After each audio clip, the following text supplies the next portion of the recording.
Okay, let's dive right into this. Right off the bat, English time vocabulary has some pretty specific and honestly kind of tricky terms. You probably know your basic days and months, but how confidently could you answer these questions? Like, how many days are exactly in a fortnight? Or, if I say something happened a century ago, how many months of history are we actually talking about?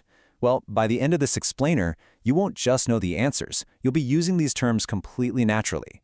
Here is our roadmap for today. 1. Days of the week. 2. Mastering the calendar months. 3. The 4 seasons. 4. Tricky time vocabulary. And 5. Rules of time grammar. All right, section 1, days of the week. Monday, Tuesday, Wednesday, Thursday, Friday, Saturday, and Sunday. You definitely know these words, but pay close attention to their standard abbreviations. When you're jotting down notes, shooting off a quick email, or filling out a form, you're going to use these short forms all the time. A really fantastic daily habit to build your fluency is just writing the day and date in English every time you do an exercise. Something like Wednesday, 2nd of May.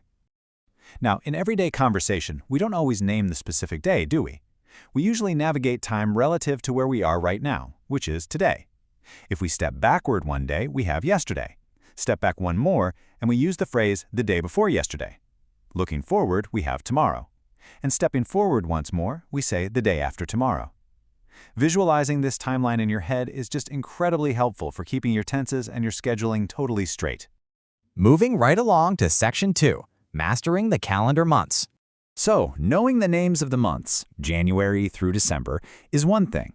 But remembering exactly how long each month is, that can be a total headache. But native English speakers actually use this classic traditional rhyme to remember it. Let's read it together. 30 days has September, April, June, and November. All the rest have 31, except for February. If you just memorize that simple 4-line rhyme, you'll instantly know that September, April, June, and November are your 30-day months, and the others are 31. But wait, what about the end of that rhyme? Except for February. Yeah, February is the great exception in our calendar.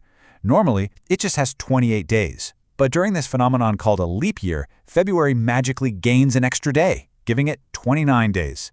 This shifting calendar quirk is absolutely essential vocabulary when you're discussing annual events or figuring out someone's exact age. Section 3. The 4 seasons. The seasons totally change how we interact with the world around us, and obviously the vocabulary we use to describe our plans. Take summer, for instance. Summer generally brings warm weather, right? Because of this, June, July, and August are just fantastic months for outdoor activities. It's literally perfect for barbecues. Saying something like, "I love going to barbecues in the summer," is a classic way to associate the vocabulary word with a real, tangible human experience. Now, contrast that with winter. Winter brings the snow, shorter days, freezing temperatures. If you happen to have a birthday in the winter months, well, you have to plan very differently. It's usually way too cold to celebrate outside. Tying your vocabulary to these real seasonal realities, like warm summer barbecues versus freezing winter indoor parties, makes these words stick in your memory so much more effectively. Let's jump to section 4, tricky time vocabulary. Okay, remember those questions from the beginning? Here is a fantastic vocabulary word that's super common, especially in British English: the fortnight. A fortnight is a period of exactly 14 days, or, in other words, exactly 2 weeks. So if someone tells you they're going on holiday for a fortnight, you know exactly how long they'll be gone. It's a precise, highly useful term that just instantly levels up your conversational English. 100. When we take exactly 100 years and group them together, we create a single century. This is a massive, vast concept of time.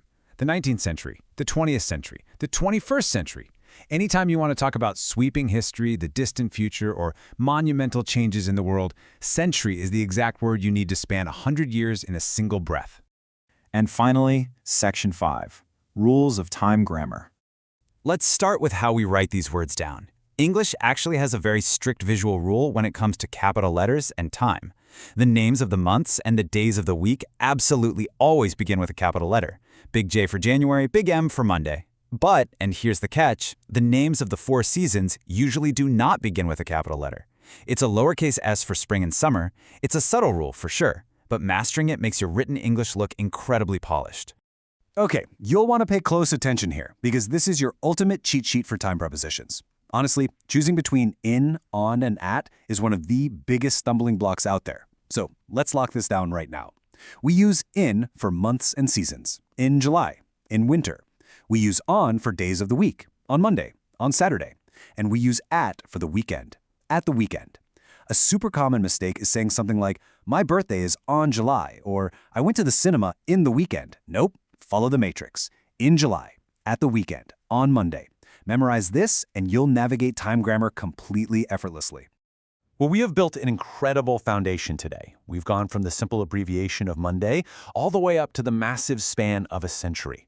And we've mapped out exactly how to connect them using grammar. So now I want you to actively lock in what you've just learned. Here's a question. When is your next birthday? I want you to answer that out loud to yourself right now using the correct prepositions. Tell me the day using on, tell me the month using in, and tell me the season using in. If you can master the architecture of time, what other complex English frameworks are you going to conquer next? Thanks so much for joining me on The Explainer, and keep practicing.